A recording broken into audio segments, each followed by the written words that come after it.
Hello, friends. This is Confessions with Amy. Here we share new confessions every day. The cruelest betrayals never come from enemies. They come from the ones who swore they'd never hurt you, and do it while smiling across the dinner table. My name is Rowan Mercer. I was married to Julian Whitaker for 21 years. We had a daughter together, Lila, the brightest thing I've ever brought into this world. We had a house in Asheville, North Carolina, the kind with wraparound porches and wind chimes. A life that looked like something out of a Southern Living magazine. And I thought we had love. Until the night of Lila's high school graduation. The night my husband told me, in the middle of the crowd, beneath the bright lights of the football stadium, that he was starting a new life without me. He didn't look guilty. He didn't even look conflicted. Just done. I remember the way his voice dropped into that condescending, performative softness he used when he thought he was being noble. Like I was supposed to thank him for being honest. And then I saw her, sitting 3 rows down, in a tight lavender dress. Her name was Arden Ray. She laughed at something one of our mutual friends said, because yes, she was sitting with our people. Friends we'd vacation with, hosted for Christmas. No one looked surprised. I stood there numb, as the realization crashed over me. They all knew. They had let me sit at brunches and birthday parties while Julian played doting husband and Arden played friendly stranger. I never felt so surrounded and so alone, but I didn't cry. I reached into my clutch and pulled out the envelope I'd been holding all evening. A plain white rectangle, heavy with intention. I handed it to Julian without saying a word. He blinked, confused, then gave me that performative half-smile. "Is this a graduation card?" In a way, I said calmly, "Congratulations on your honesty." He opened it right there, beneath the string lights. I watched the color drain from his face as he read the first page. A formal notice from my attorney, confirming that I was aware of his attempt to liquidate and transfer over $380,000 from our joint investment account to a new one opened in Arden's name 3 weeks prior. I'd already frozen the funds. And attached? A court summons. He looked up at me, mouth open. No words came out. I leaned in close, so only he could hear. "You wanted a new life, Julian? You're about to get it. With depositions, subpoenas, and a forensic accountant." He said my name like a warning. I walked away like a woman who had already won. But that moment wasn't the beginning. Not really. The real beginning, the first crack in the glass, started 9 months earlier, with a text I was never supposed to see. And next, I'll tell you exactly how I found it. It was a Thursday morning, late October. Lila had left for school early to take her SAT prep test, and Julian was still upstairs shaving. I remember this so clearly because of how normal it all was. There was jazz playing low from the kitchen speaker, Chet Baker, one of Julian's favorites, and the smell of maple bacon sausage curling through the house. I was wearing my old Duke University sweatshirt and pouring coffee into his favorite Best Dad Ever mug. Ironic now. Julian came downstairs in one of his crisp white dress shirts and kissed my forehead without making eye contact. He was distracted, tapping on his phone with that clenched jaw he always had when annoyed. He muttered something about being late for a meeting in Charlotte. And then it happened. He set his phone down on the counter. Not locked. Screen still lit. He never did that. Julian was the kind of man who treated his phone like it was the nuclear football, always locked, always on his person. But this morning, he was in a rush and, for the first time in probably 10 years, careless. I didn't mean to look. I really didn't. But the screen blinked, and a preview flashed across the top. "Can't stop thinking about last night. Your hands. Your mouth. I froze. Time didn't just stop. It collapsed. The message was from a contact saved as a. That was it. Just a single letter. He came back into the kitchen for his travel mug, and I managed to hand it to him with a steady hand. "I'll be late tonight," he said, looking everywhere but at me. "Don't wait up." And then he was gone. I didn't cry. I didn't scream. I didn't confront.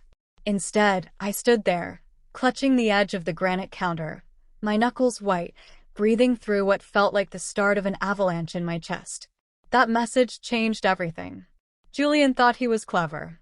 He had that smug lawyer brain, Always 5 steps ahead in arguments.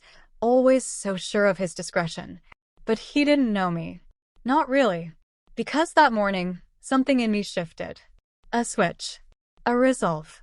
I didn't rush into confrontation. I started collecting evidence. Because if this man was going to burn our marriage to the ground, I was going to make damn sure he stood in the flames alone. The first thing I did was take a photo of the message. Then, over the next few days, I started taking mental notes. When he left the room, I checked his trash folder, his browser history. I noticed patterns. He always turned his phone face down at dinner. He started going to meetings on Saturdays. His cologne changed. He went from sandalwood to something younger, muskier. Something Arden probably picked out. And then I found it. An email draft in his personal Gmail, saved but never sent. A transfer request. $380,000 from our shared Fidelity account into a new joint account he had opened under Julian Whitaker and Arden Ray. My name wasn't on it. But her name was. I stared at the screen, bile rising in my throat. He hadn't just cheated on me. He was planning to leave me bankrupt. That's when I called my cousin Violet.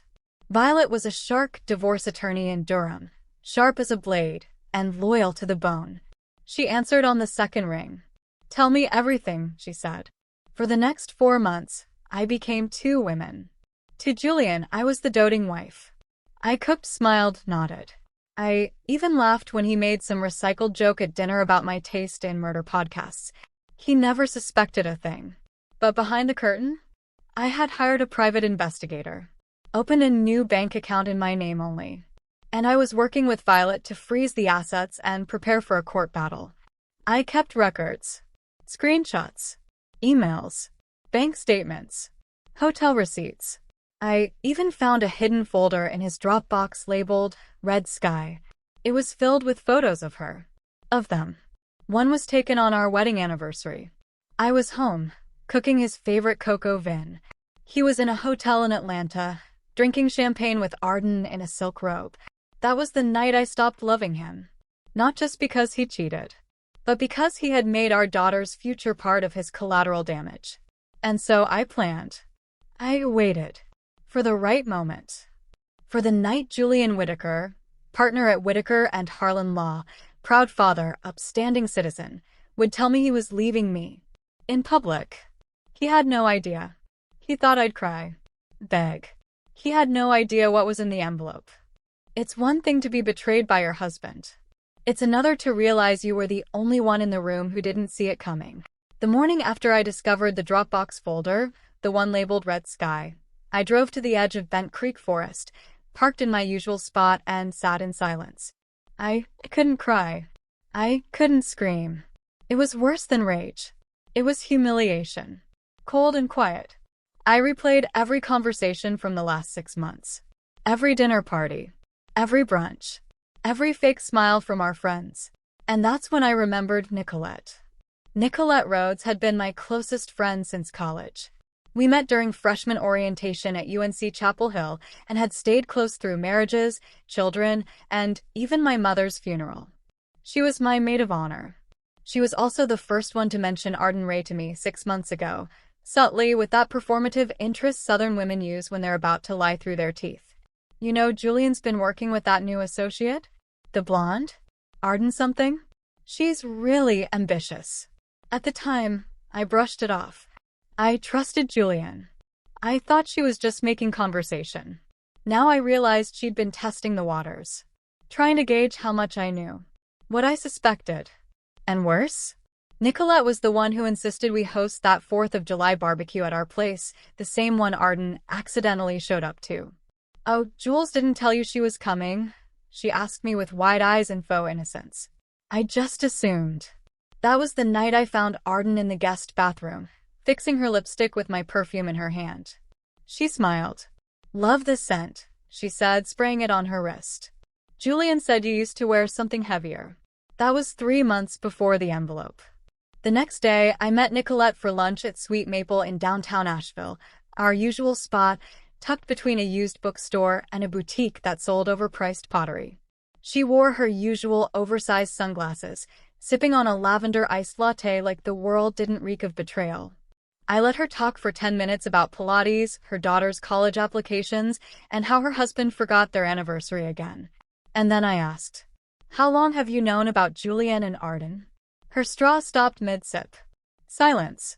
Then that familiar, guilty smile. "Rowan, it wasn't my place. I wanted to tell you, but he said." "He said what?" "That it was none of my business that he was F-king someone he brought into our lives? That it wasn't your place to warn me he was transferring our daughter's college fund into an account with his girlfriend." She didn't answer. Because what could she say? That she didn't want to get involved? That she was scared to lose both of us as friends? She chose her loyalty. And it wasn't with me. "You didn't just stay silent," I said. "You covered for him. And you let me look like a fool. In front of all of you." The server arrived with our salads. I didn't touch mine. I slid the check across the table and stood up. "I hope you enjoy your Pilates. And your secrets. Just don't expect a seat at the table when this all explodes." I walked out head high. And for the first time in months, I felt light. Over the next few weeks, the truth started unraveling like cheap yarn. Julian had built himself a little ecosystem of silence. Friends who kept his secrets, coworkers who flirted with both sides, and clients who admired his charm too much to ask questions. But one by one, they cracked. I didn't even have to push. People started calling me. Quietly. Emails. Messages. I didn't know it was that serious. I didn't think he'd actually leave you. I thought he'd snap out of it. I didn't respond to most of them. Because I wasn't looking for apologies. I was building a case. One person, though, came forward with something I didn't expect. His name was Miles, Julian's former paralegal. We met for coffee at a cafe near Biltmore Village. He looked nervous, glancing over his shoulder before he sat down. "He used the firm's card to book hotel rooms," Miles said, voice low. "I covered for him once, but it didn't sit right. He slid me a flash drive. Emails. Invoices. Receipts. All linked to Julian's double life." He paused before leaving. "You deserved better," he said. "You still do." And he was right. The more I dug, the more I realized Julian had been preparing for this for months, maybe years. He'd made me out to be unstable to his friends, overbearing to his coworkers, cold to his mistress. He wanted to rewrite our story before he torched it. What he didn't expect. That I'd keep the receipts. Revenge doesn't have to be loud. Sometimes it's quiet. Calculated. Dressed in pearls and served with a smile. They say dignity is doing what's right even when nobody's watching. I say dignity is knowing everything, playing dumb, and smiling while your enemies dig their own graves. By late March, I had all the ammunition I needed. Julian was still smiling at me over our morning coffee, planning business trips with his colleague, and pretending I didn't know a damn thing. He had no idea that while he was playing chess with Arden, I was setting fire to the whole board. The night I finalized the plan, I made lemon risotto. His favorite. He kissed my cheek like everything was fine. I almost laughed. Here's what I knew. He was going to publicly leave me at our daughter's graduation. Julian had always been a master of optics. A theater kid in a lawyer's suit. He wanted a scene. He wanted to control the narrative. The noble father, stepping away from a loveless marriage, to be true to himself. Disgusting. But predictable. He had told Arden everything would be over by then. She'd be there, of course, with our friends, our neighbors. The entire town. He wanted to humiliate me in public, then walk away holding her hand like some kind of tragic hero. So I let him plan it. I let him think it was his move. But I already had the final one ready. It was wrapped in a white envelope with heavy cardstock. Embossed lettering. Professional. Cold. Legal. Violet had made sure of that. I coordinated everything to the hour. Lila's graduation was on June 3rd at 6 p.m. I confirmed that Arden would be there, seated at the table our mutual friends had reserved. I arranged for my attorney's courier to deliver court copies the same day, but made sure my copy was placed in my purse, ready to hand to him myself. The morning of the ceremony, I got a blowout. French manicure. Simple navy dress. Pearl earrings. I looked like a woman who had no idea her life was about to fall apart. That was the point. Julian wore his favorite navy suit, the one he wore to court when he wanted to win. He smiled when he saw me. "You look nice, Ro," he said. I smiled back. "So do you." The ceremony was beautiful. Lila gave a speech that made the entire stadium cry. I clapped like my heart wasn't pounding in my ears. Arden was 3 rows down. She waved at me like we were girlfriends. I waved back. Julian took my hand for a moment as the final names were called. I nearly laughed at how smug he looked, as if I still had no clue. And then it happened. Right after Lila tossed her cap, right as the crowd stood and began to cheer, he leaned in and whispered, "I'm starting a new chapter. Without you. No apology. No shame. Just declaration." Like this was some show, and I was his final act. I reached into my purse and handed him the envelope. White. Elegant. Quietly devastating. "Congratulations on your honesty," I said. He looked confused for exactly 3 seconds. Then he opened it. Page 1. A letter from my attorney informing him that I knew about the unauthorized transfer attempt and that the funds were already frozen. Page 2. A court summons. Filed, processed, and signed by a judge in Buncombe County. Page 3. A list of items to be addressed in court, including the misuse of marital funds, evidence of infidelity, and a request for full legal custody of our daughter until financial discovery was complete. He went pale. His mouth opened, then closed, then opened again. I leaned in. "You wanted a scene, Julian. Smile. You got one." And I turned away. As I walked down the steps of the stadium, I caught Arden's eye. She looked confused, then concerned, then furious. I just smiled. I didn't speak to Julian again that night. Not even when he followed me to the parking lot. Not when he called my name like a child realizing the game was over. Because it was over. He just didn't know I had written the ending months ago. The most powerful thing a woman can do after betrayal isn't revenge. It's resurrection. The morning after graduation, the phone rang before sunrise. Julian. 6 missed calls. 2 voicemails. I didn't listen to either. I poured myself a cup of black coffee, opened the French doors to the garden, and sat barefoot on the porch as the sun came up over the Blue Ridge Mountains. It was quiet. Not empty. Not broken. Just quiet. And I finally understood what peace felt like. Julian's lawyer called Violet 2 days later.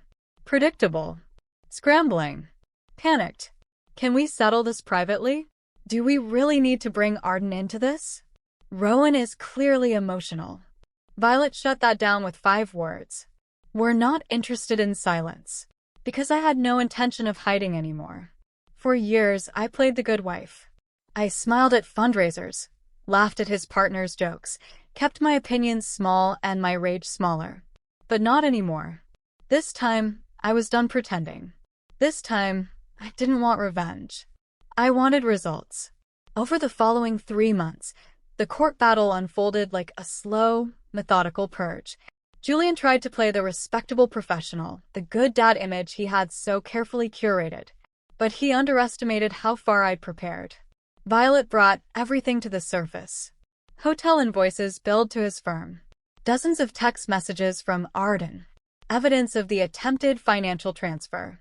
And a sworn statement from Miles, his ex-paralegal, detailing the misuse of company funds.